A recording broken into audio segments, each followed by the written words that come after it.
هادي له أشهد أن لا إله إلا الله وحده لا شريك له وأشهد أن سيدنا ومولانا وحبيبنا محمدا عبده ورسوله اللهم صل وسلم وبارك على سيدنا محمد وعلى آله وصحبه أجمعين أما بعد.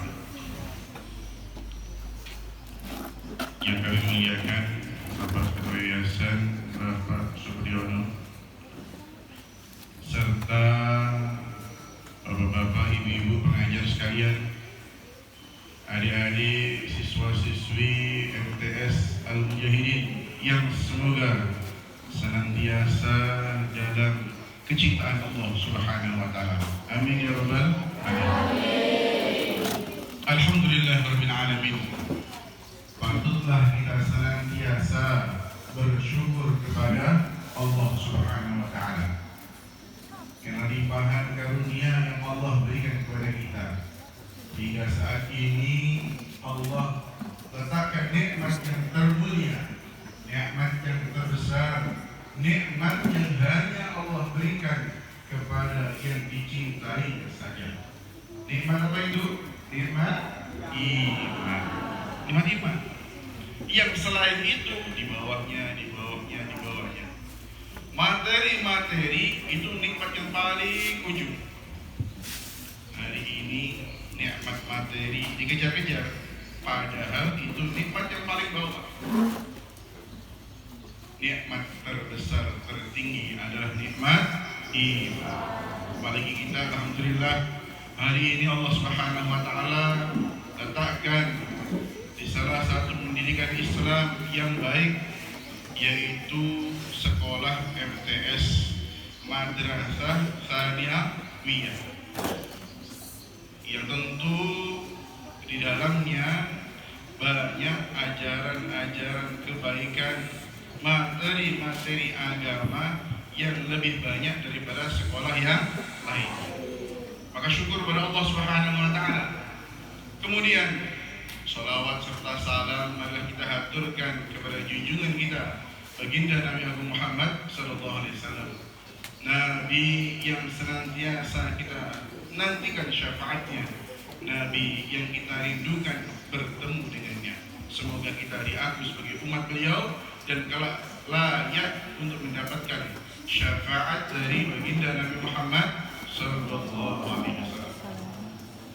Hadirin sekalian, Bapak Ibu yang dirahmati Allah, sekarang walaupun sudah lewat dari bulan kelahiran Nabi, tanggal berapa ini ada yang tahu?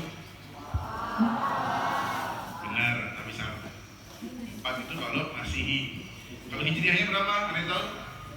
Tanggal 2. Tapi sudah lain dari bulan Rabiul Awal. Ini sudah masuk Rabiul Tsani. Rabiul Awal itu bulan keberapa dalam Islam? Ada yang tahu? Bulan keberapa? Harus dihafal. Hafal ya, insyaallah. Kita harus cinta kepada Nabi. Bukti kita cinta dengan Nabi, kita cintai yang berhubungan dengan baginda Nabi.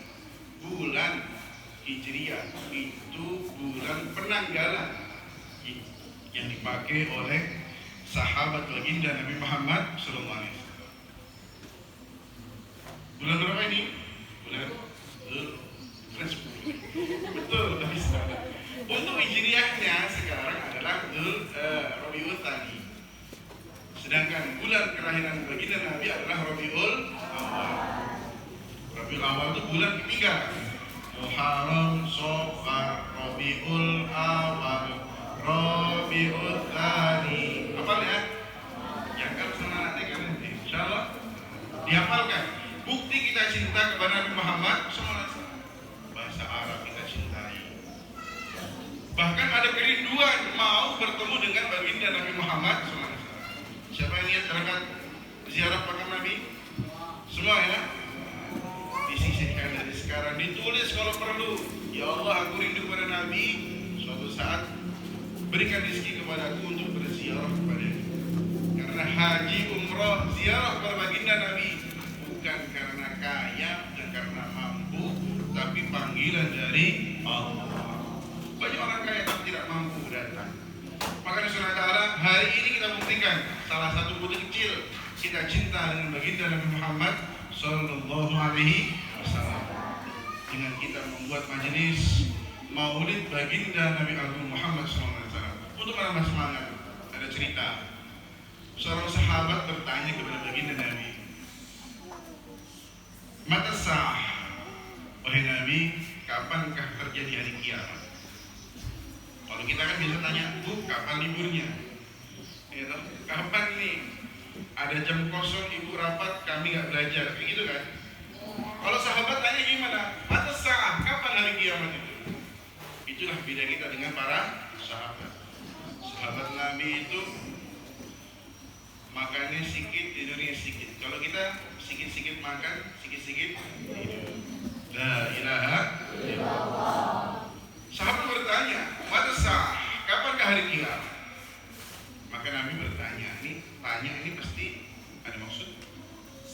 Beliau bertanya, "Wa ma a'dattalaha, apa yang kau siapkan untuk menyambut hari kiamat?" Maka sahabat ini menjawab, "Hubbullah wa hubbun nabi wa hubbun nabiyillah." Cinta kepada Allah dan cinta kepada Nabi-Nya Allah Subhanahu wa taala. Maka muncullah hadis, "Anta ma'aman ahbabta." Kamu akan bersama orang yang kamu mencintai. Semoga hari ini adalah bagian dari kita cinta kepada baginda Nabi Muhammad Sallallahu Alaihi Wasallam. Hadirin, adik-adik sekalian, para ibu, para bapak yang dirahmati Allah Subhanahu Wa Taala. Baginda Nabi Muhammad Sallallahu Alaihi Wasallam dilahirkan oleh Allah Subhanahu Wa Taala di kota di mana? Di Mekah. Tanggal 12 Rabiul Awal disebutnya sebagai tahun gajah. Dikarenakan di saat itu tentara Abraha, Raja Habasyah, hendak menyerang Ka'bah, tapi Allah wujudkan, tampakkan kekuasaannya bahwa itu adalah milik Allah. Allah yang jaga, yang hebat-hebat dibinasakan dengan perkara kecil saja. Maka tahun itu disebut dengan tahun gajah. Hadirin Allah, lahirnya baginda Nabi Muhammad SAW bukan seperti lahirnya manusia biasa. Nabi itu lahir tidak dari jalan manusia umumnya.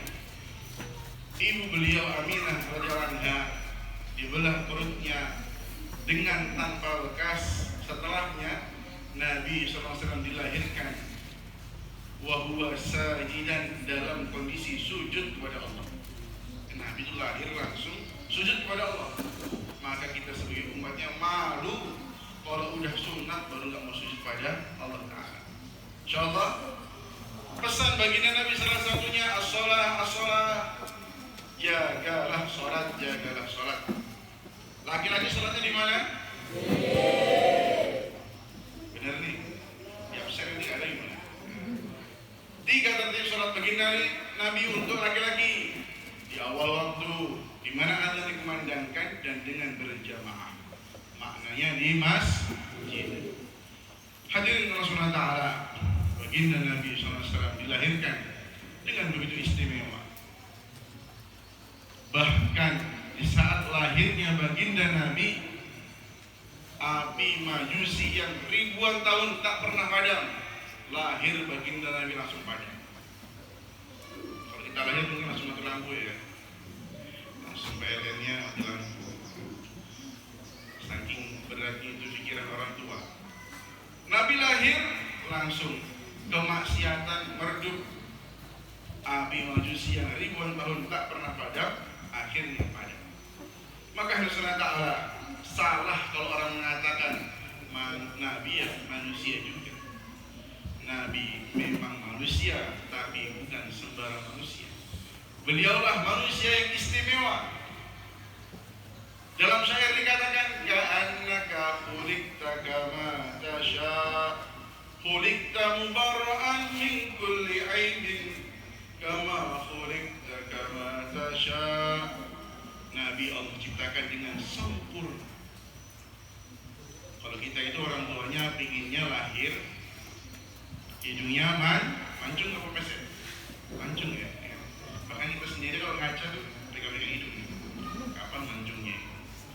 Tapi kalau Nabi lahir dalam kondisi sempurna, hidungnya mancung, bibirnya sempurna, kulitnya indah, rambutnya sempurna, badannya tingginya pas. Kalau berdekatan dengan orang yang pendek, nggak kelihatan terlalu jangkung, karena terlalu tinggi juga nggak baik ya kan. Sampai 2 meter itu kan sanggut yang pintu itu. Kalau terlalu pendek, di absen nggak kelihatan mana nih pendek kali dia di bawah meja. Maka bagaimana? Nabi itu sedang kalau bersandingan dengan orang yang pendek, nggak terlalu tinggi, nggak bersandingan dengan orang tinggi, nggak terlalu.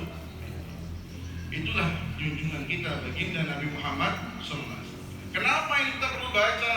Kita perlu ulang-ulang supaya kita tahu kita punya pimpinan, punya idola yang begitu istimewa, baginda Nabi Muhammad SAW. Orang sekarang idolanya itu yang plastik-plastik itu, ABS itu. Ya kayak gimana? BTS atau ABS? Kalau plastik kan ABS ya. Kalau yang dari Korea itu BTS ya. Kalau orang sekarang karena nggak kenal dengan Nabi, standarnya itu yang biasa-biasa. Padahal kalau kita kenal dengan baginda Nabi Muhammad SAW, mungkin wajah bisa dioperasi, tapi sifat tidak bisa dimanipulasi. Mungkin badan bisa diberikan parfum, tapi akhlak tidak bisa dipermainkan. Dulu di zaman baginda Nabi itu ada seorang wanita Yahudi. Jadi di samping Madinah itu ada kaum Bani Najjar.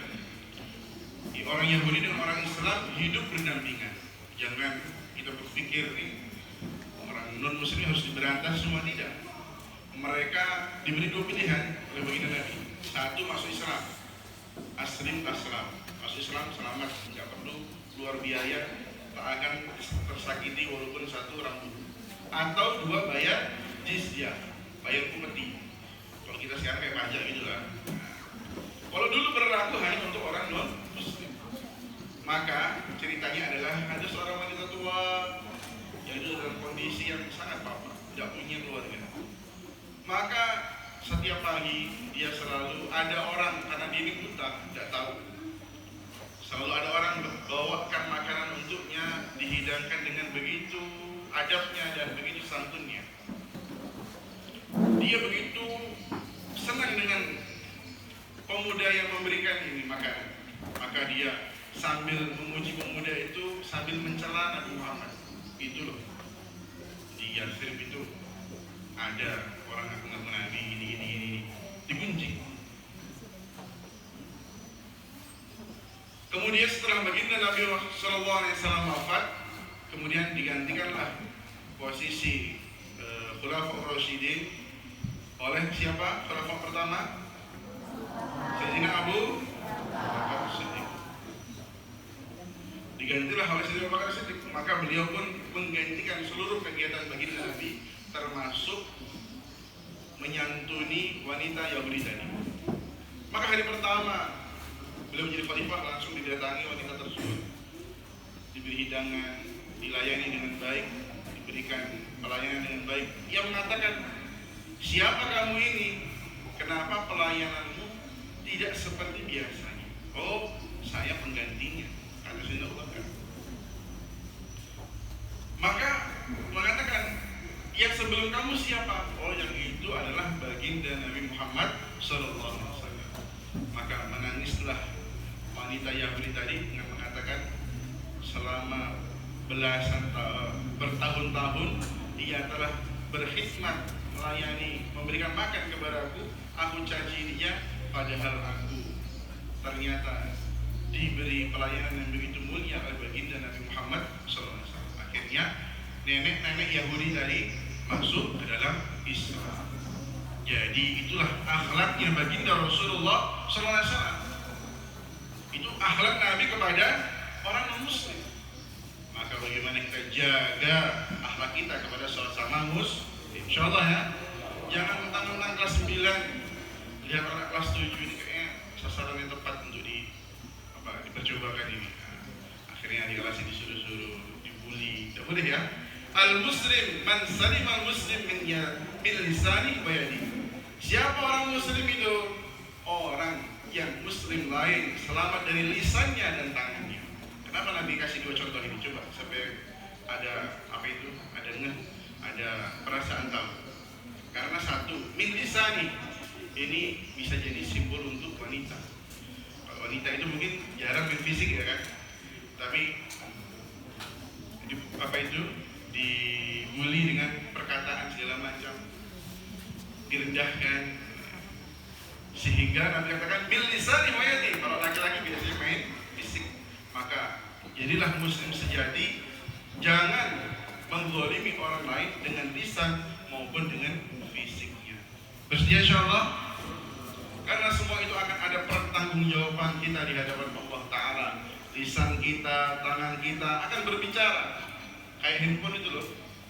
Kalau dulu mungkin tahun 90-an di negara kita belum masuk alat komunikasi telepon secara merata, kok ada plastik, kaca, bisa bunyi, itu orang akan heran. Tapi sekarang tahun 2024 anak kecil pun sudah pegang yang namanya telepon HP. Itu menunjukkan bahwa hari kiamat kelak Allah sudah katakan dalam hadis, semua yang ada di dalam diri manusia akan menjadi saksi atas amal perbuatannya, ya kan? Jadi kalau mau bolos jangan karena udah ada gurunya, jangan. Kamu masih punya kaki, kamu masih punya tangan, bahkan baju tas kamu akan menjadi saksi kelak pada hari kiamat. Ingat insyaallah diberi SPP orang tuanya, ada mungkin bayar SPP atau bayar iuran yang harusnya dikasihkan kepada panitia atau kepada yang seharusnya menerima itu uang, tapi uangnya diselewengkan untuk di pulsa, untuk di kuota. Nanti uang itu akan bicara di hadapan Allah, jadi saksi, ya Allah harus ini untuk bayar, ini malah diberikan kuota. Jadi jangan sampai kita itu kelak di hari kiamat menjadi orang yang rugi. Banyak amal keburukan kita di hadapan Allah Subhanahu wa Ta'ala. Hadirin sekalian yang dirahmati Allah Subhanahu wa Ta'ala, baginda Nabi Agung Muhammad sallallahu alaihi wasallam adalah teladan yang mulia. Para ulama membuat syair,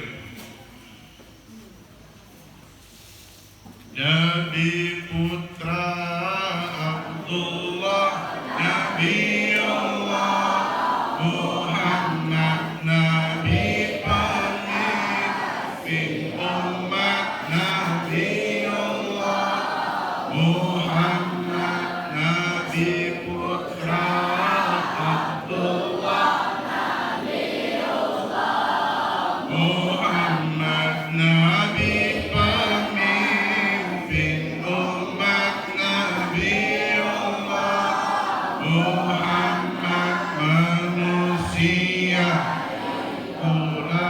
Nabi Allah Muhammad, manusia panutanku, Nabi Allah Muhammad. Semoga kita kelak diaku menjadi umatnya baginda Nabi Muhammad sallallahu alaihi wasallam. Hadirin sekalian yang dirahmati Allah Subhanahu wa Ta'ala, baginda Nabi adalah idola kita. Baginda Nabi adalah idola kita. Apa yang dikerjakan Nabi pasti yang terbaik. Apa yang dikerjakan Nabi pasti terbaik. Nabi sallallahu alaihi wasallam beliau sabdakan, kalau kamu makan, kemudian makanan yang kamu makan itu masih panas, janganlah kamu tiup. Ternyata setelah diteliti, hawa panas yang keluar dari makanan bertemu karbon dioksida yang kita keluarkan, itu akhirnya menjadi zat yang berbahaya, mencelakakan tubuh kita. Jadi kalau ada makanan yang panas, jangan tiup yang panas, lebih baik kalau minum dengan 3 tegukan. Arwah kata Nabi, kalau kamu minum dengan 3 tegukan, itu akan lebih menyehatkan dan lebih menyegarkan. Karena Rasulullah SAW yuhibbut tayammum. Nabi SAW Sallallahu Alaihi Wasallam, setiap beliau mengerjakan perkara yang baik, beliau gunakan bagian tubuh sebelah kanan. Makan tangan, masuk kelas tangan kaki, memberikan sesuatu kepada orang lain tangan, pokoknya yang baik-baik tangan kanan. Hadirin Allah Ta'ala, ini perkara kecil kalau kita kerjakan. Kelihatannya adik-adik ini makan, minum, ya kan? Makan minum itu adalah rutinitas kita kan sehari-hari. Kita makan minum. Tapi kalau dilandasi kecintaan kepada Allah dan Rasulnya, aku makan minum karena mengikut sunnah baginda Nabi Muhammad SAW, maka makan dan minum bernilai pahala. Makan dan minum bernilai pahala. Maka alangkah rugi kita makan berapa kali sehari? 2 kali, 3 kali. Kalau amalan makan tidak ada nilai ibadahnya, tentu kita menjadi orang yang rugi. Maka adik-adik sekalian yang dirahmati Allah Subhanahu wa Ta'ala, banyak pesan baginda Nabi Agung Muhammad sallallahu alaihi wasallam. Di mana pesan-pesan tersebut dapat kita amalkan kalau kita mau, kalau kita bisa bersungguh-sungguh mempelajari ilmu baginda Rasulullah sallallahu alaihi wasallam. Dalam Al-Qur'an Allah firmankan, "Falaula nafara min kulli firqah falaula nafara min kulli firqatin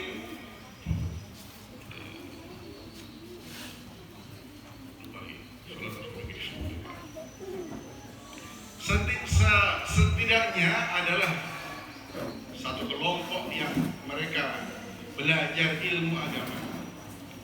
Falaula nafar min kulli firqatin ta'ifatun liyatafaqahu fid-din wa liyunziru qawmahum idza raja'u ilaihim la'allahum yahdharun. Dalam Al-Quran dikatakan, hendaklah satu kelompok kaum itu ada orang yang belajar menuntut ilmu. Lalu orang yang menuntut ilmu tadi, mereka ketika kembali selesai menyampaikan ilmunya kepada masyarakatnya, la'allahum yahdharun, semoga mereka itu menjauhi daripada larangan-larangan Allah Subhanahu wa Ta'ala. Jadi adik sekalian, di sini kita harus punya cita-cita yang tinggi. Insyaallah ya. Ambil jenjang pendidikan yang tinggi, selesaikan sanawiyah, aliyah, SMA, kemudian ambil perguruan tinggi. Niatnya supaya apa? Ilmu daripada bapak guru kita, ibu guru kita itu tersampaikan terus, tidak ada putusnya. Kalau kita lihat guru-guru kita semakin lama, semakin bertambah umurnya, tentu generasi mendatang penggantinya adalah kita semua. Maka hadirin ta'ala, adik-adik sekalian, mulai dari sekarang bagaimana kita tanamkan dalam hati, kalau kita mau menjadi orang yang berguna, tidak ada cara lain kecuali dengan kita berilmu. Seorang penyair mengatakan, ta'allam ya fata fa innal jahla la yurda bihi illa himar. Belajarlah wahai pemuda, karena kebodohan itu tak ada yang sudi memikulnya kecuali seekor keledai. Jadi kita ini bagaimana ilmu yang ada di sekolahan ini diserap dengan baik, dipelajari dengan baik, diamalkan, supaya kita kelak menjadi orang yang bermanfaat untuk keluarga kita, untuk masyarakat kita, dan umat Islam di seluruh alam. Insyaallah.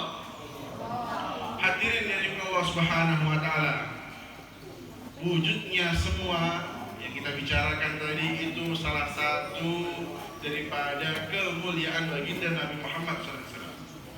Dalam hadis qudsi Allah Subhanahu wa Ta'ala sampaikan, laulaka ya Muhammad ma khalaqtu aflak.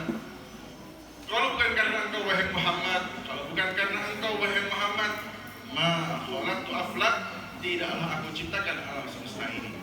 Jadi wujudnya kita di sekolah ini, kita punya teman, kita bisa saling sayang, kita punya orang tua, punya guru, punya adik kelas, punya kakak kelas. Semua yang wujud di alam semesta ini adalah bagian dari kemuliaan baginda Nabi Muhammad SAW. Harus kita sadari seperti itu. Kira-kira kalau orang tua kita tidak bertemu menikah, wujud nggak kita di dunia ini? Tidak akan wujud. Begitu pula kalau tidak ada baginda Nabi Muhammad SAW, alam semesta ini bahkan tak akan pernah diwujudkan oleh Allah Subhanahu wa Ta'ala. Dalam diskusi beliau sampaikan bahwa wujudnya alam semesta adalah bagian dari anugerah yang Allah berikan kepada baginda Nabi Muhammad SAW. Maka sepatutnya lah, selayaknya lah hari-hari lisan kita tidak berhenti dari bersalawat kepada baginda Nabi Muhammad SAW. Dulu ada seorang santri bertanya kepada gurunya, "Baik guruku, saya ini punya satu keperluan. Saya biasa lupa meletakkan sesuatu dan kesulitan untuk mencarinya." Maka guru tadi mengatakan, "Idza tamista syai' faqul as-shalawah ala nabiyika Muhammadin sallallahu alaihi wasallam." Jika kamu mencari sesuatu, kepayahan mencari sesuatu, maka di saat mencari tersebut hendaklah engkau sambil bersolawat kepada baginda Rasulullah SAW. Dan alhamdulillah setelah ia mengamalkannya, setiap kita cari sesuatu, biasa kita lupa kan, taruh di mana buku, udah waktunya dikumpulkan, lupa taruh di mana, lupa taruh sesuatu. Maka sambil cari, sambil bersolawat kepada baginda Nabi. Bersedia insyaallah? Sambil bersolawat kepada baginda Nabi. Karena ketika kita bersolawat kepada baginda Nabi, Allah Subhanahu wa Ta'ala akan kirim malaikat khusus untuk menjaga kalimat-kalimat yang kita salawatkan tersebut. Hadirin sekalian yang dirahmati Allah Subhanahu wa Ta'ala, maka salawat kepada baginda Nabi pahalanya selain Allah kirimkan malaikat khusus, Nabi SAW juga berpesan, "Man shalla alaihi salatan sallallahu alaihi wasallam." Orang yang bersalawat sekali kepada baginda Nabi, maka Allah akan memberikan rahmat kepadanya 10 kali lipat.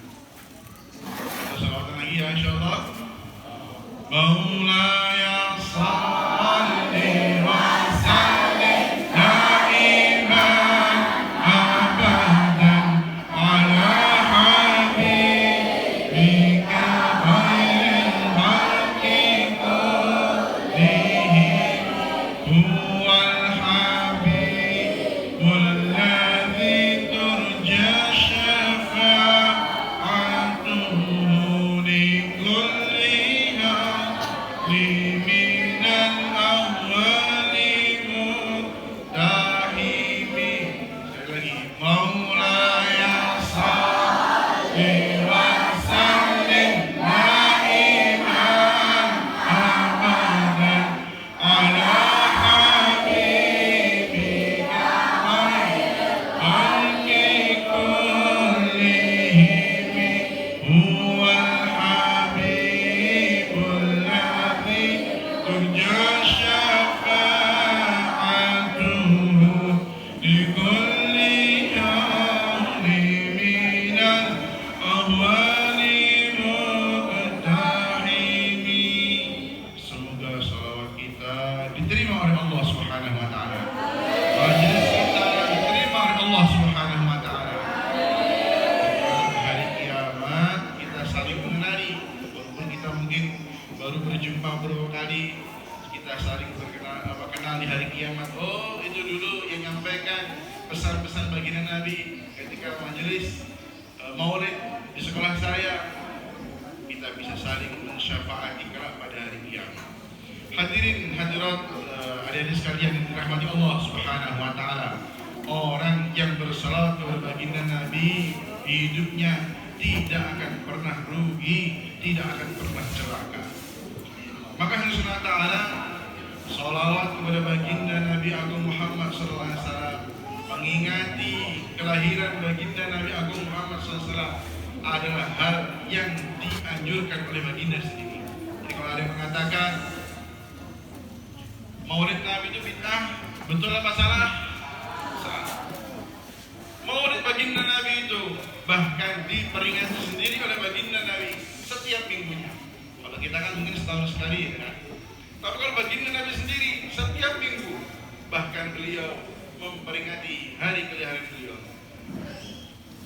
Suatu hari seorang sahabat bertanya kepada baginda Nabi Muhammad SAW, lima tasumu fil yawmil itsnain, wahai Nabi, kenapa engkau berpuasa di hari Senin? Maka Nabi SAW belum bersabda, fiha wulidtu, di hari Seninlah aku dilahirkan oleh Allah Subhanahu wa Ta'ala. Maka bikin hal-hal yang menggembirakan baginda Nabi, menunjukkan bahwa kita gembira dengan kelahiran baginda Nabi Muhammad SAW, itu adalah bagian dari menyenangkan baginda Rasulullah SAW. Adik-adik sekalian, kalau kita ada yang ingat hari kelahiran kita, kira-kira senang atau enggak? Apalagi kasih hadiah, tambah senang lagi. Maka Allah SWT, begitu pula baginda Rasulullah SAW. Kalau kita ingat hari kelahiran beliau, bahkan memberi hadiah yang terbaik adalah doa kepada baginda Rasulullah SAW. Orang akan bertanya, bukankah baginda Nabi itu manusia terbaik? Tentu tak pernah berbuat salah, tak pernah berbuat dosa. Benar atau benar? Lalu apa fungsinya kita berdoa kepada Allah, mensalawatkan baginda Rasulullah SAW? Fungsinya adalah bagaimana digambarkan kepada ulama.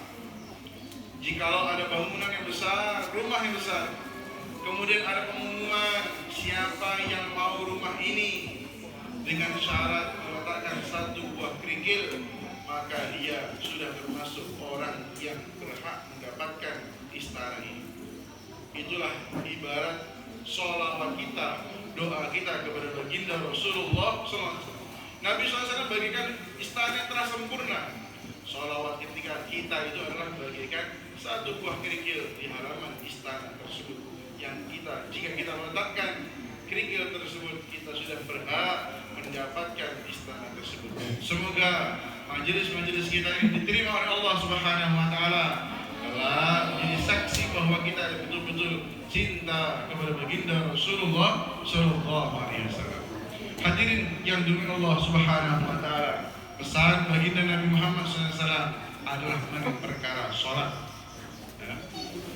As-sholah wa ma malakat aymanukum. Jagalah perkara sholat, jagalah perkara sholat. Sholat itu adalah amal terbaik setelah iman kepada Allah Subhanahu wa Ta'ala. Dulu Sayyidah Aisyah radhiyallahu anha. Siapakah Sayyidah Aisyah itu? Siapakah Sayyidah Aisyah? Istri baginda Nabi Muhammad SAW. Seorang wanita. Beliau salah satu al-mukthirin. Al-mukthirin, ada yang tahu artinya apa? 6 sahabat. Jadi sahabat itu ada ratusan ribu. Hanya 6 orang saja, 6 orang sahabat yang lebih meriwayatkan dari baginda Nabi Muhammad SAW sebanyak 1000 hadis. Salah satunya seorang wanita, yaitu Sayyidah Aisyah radhiyallahu anha. Maka wanita dalam Islam perannya sangat besar. Maka wanita bagaimana menjadi ujung tombak penyampai agama kepada umat. Kalau wanita ini baik kualitasnya, mereka iman kepada Allah, tahu mengenai perkara agama, maka akan lahir generasi-generasi baik. Madrasatul ula. Madrasatul banat. Ibu itu adalah madrasah pertama bagi anak-anak. Maka ibu yang baik dimulai dari para gadis wanita yang baik. Belajar ilmu yang baik, menjauhi perkara-perkara yang dilarang oleh Allah Subhanahu wa Ta'ala. Jangan harap dari sebotol satu buah botol keluar kulkas, nggak bisa. Yang bisa kulkas nyimpan sebuah botol. Maka begitulah ibaratnya. Kalau kita mau jadi orang yang berkualitas semenjak dini, semenjak remaja, bagaimana kita menjaga diri kita dari perkara-perkara yang dilarang oleh Allah Subhanahu wa Ta'ala. Hadirin subhanahu wa ta'ala, maka Sayyidah Aisyah bertanya kepada baginda Nabi mengenai amal baginda Nabi. Baginda Nabi, kenapa engkau sholat dengan begitu susah payah sehingga kakimu bengkak-bengkak? Apa jawaban baginda Nabi Muhammad SAW? Afal akunu abdan syakura, biarkanlah aku menjadi hamba yang bersyukur kepada Allah Subhanahu wa taala. Baginda Nabi menjadikan sholat sebagai bagian dari rasa syukur kepada Allah Subhanahu wa taala. Maka bagaimana dimanapun kapanpun kita berada, yang nomor satu, yang paling utama kita jaga daripada sholat kita. Bersedia insyaallah. Dulu Sayyidina Umar radhiyallahu menjadi khalifah, maka di sholat subuh absen jamaahnya. Jadi kalau di sekolah kita ada absen, ini salah satu sunnah dari baginda Nabi dan para sahabat radhiyallahu. Maka di absen sahabatnya, ini mana nggak datang? Sulaiman mana nggak datang? Ternyata apa? Didatangi ke rumahnya, kata ibunya, oh Sulaiman ketiduran. Malam sholat panjang-panjang, akhirnya ngantuk. Sholat subuhnya dia awal lalu istirahat. Maka Sayyidina Umar mengatakan sholat subuh dengan berjamaah lebih baik daripada sholat malam sepanjang subuh. Maka Krisna Ta'ala, adik-adik sekalian, dilatih dari sekarang. Bangun sebelum subuh, mandi, datang berjamaah. Sholat berjamaah subuh itu ciri-ciri orang yang akan mendapatkan kesuksesan dari Allah Subhanahu wa taala. Bersedia insyaallah. Yang wanita juga sama, bangun, menyiapkan diri menjadi ibu-ibu, menjadi istri yang baik. Kalau berumah tangga, bangunkan suaminya, berangkat menuju masjid. Hadirin saudara taala, sholat adalah amal yang akan pertama kali ditanya oleh Allah Ta'ala. Maka kalau sholat kita di kualitasnya bagus di hadapan Allah, amal-amal yang lainnya akan dihitung bagus pula oleh Allah SWT. Sholat ini mengumpulkan amal yang lainnya. Sholat mengumpulkan amal yang lainnya. Rukun pertama dalam sholat apa? Kalian tahu?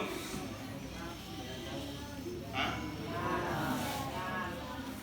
Iya, bukan. Bukanlah. Takbiratul ihram. Jadi pertama rukun adalah takbiratul ihram. Nanti niat disertai takbir. Jadi kalau mau diurutkan, jadi harus bunyi Allah dulu. Jangan niat dulu baru takbir. Itu belum dihitung. Jadi ketika takbir sudah mulai Allah, itulah sudah mulai niat. Dalam sholat fardu 3 yang disyaratkan. Qasdul fi'li, niatul fardhi, ta'yin. Harus ada usolli, fardul maghribi, usolli, fardul dhuhri. Minimal 3 itu. Yang lainnya sunnah. Maka sholat itu istimewa. Dimulai dengan takbir. Nah, dimulai dengan takbir. Kalau nggak takbir nggak sah sholatnya. Yang tasbih subhanallah nggak sah. Atau siapa nggak sah juga. Harus takbir. Ya. Nggak boleh ganti yang lain. Takbir mengumpulkan zikir. Dalam sholat juga terdapat ibadah puasa. Orang kalau sholat makan sah nggak Pak? Sholatnya sambil makan permen gitu sah nggak sah? Maka batal dalam sholat wujud amal puasa. Dalam sholat wajib membaca Al-Fatihah. Al-Fatihah bagian dari Al-Quran. Maka hari setelah sholat itu termasuk kunci seseorang itu baik di sisi Allah SWT. Ada amalan zikirnya, ada amalan puasanya, ada amalan membaca Al-Qurannya. Maka dalam sholat orang itu akan mendapat petunjuk-petunjuk dari Allah Subhanahu wa taala. Maka bagaimana usahakan walaupun di sini ada mesinnya ya Pak. Kalau ada musola ya. Bagaimana laki-laki semua datang ke masjid latihan sama-sama. Gantian imamnya boleh atau nanti Pak gurunya yang imam. Wujudkan suasana kebaikan di sekolah kita. Nanti yang buruk-buruk akan Allah SWT hilangkan. Kenakalan remaja bukan karena tidak adanya larangan, tapi kurangnya suasana kebaikan. Coba bayangkan, satu majelis main game semua, terus kamu satu orang mulai baca Yasin. Kira-kira yang lain akan sadar nggak itu lama-lama? Dicoba dulu. Insyaallah, ya kalau semua main game berarti ya boleh main, tapi ada waktunya, dibatasi. Jangan sampai waktu kita sia-sia karena perkara yang tidak ada manfaatnya. Oh, ada manfaatnya, bikin gembira. Kalau lama-lama jadi gak gembira, ya kan? Orang main game banyak kan gak gembira, marah kalah kadarnya. Jangan sampai kita terjerumus hingga kita lupa waktu, melalaikan masa muda kita. Janji baginda Nabi, syabun nasyafi batilah, 7 golongan yang Allah akan kelak berikan naungan khusus pada hari kiamat. Pemuda yang ketika kecilnya, ketika masa mudanya digunakan hidupnya untuk bertaat kepada Allah Subhanahu wa taala. Semoga hadirnya kita di sekolah ini MTS Al-Mujahidin adalah bagian dari usaha kita untuk hidup dari mulai muda dalam kondisi taat kepada Allah Ta'ala. InsyaAllah tadi sholawatan Maulaya Salih bisa bunyi semua. Kalau saya diundang ke SMP belum tentu bisa bunyi semua. Kalau saya diundang di sekolah umum lainnya belum tentu bisa bunyi semua. Maka syukur Allah letakkan kita dalam MTS Al-Mujahidin ini. Semoga kalau kita menjadi pengurus bangsa, bermanfaat untuk keluarga dan negeri kita yang tercinta ini. Amin ya rabbal alamin. Cukup sekian dari saya, kurang lebihnya mohon maaf. Akhirul kalam. Wassalamualaikum warahmatullahi wabarakatuh.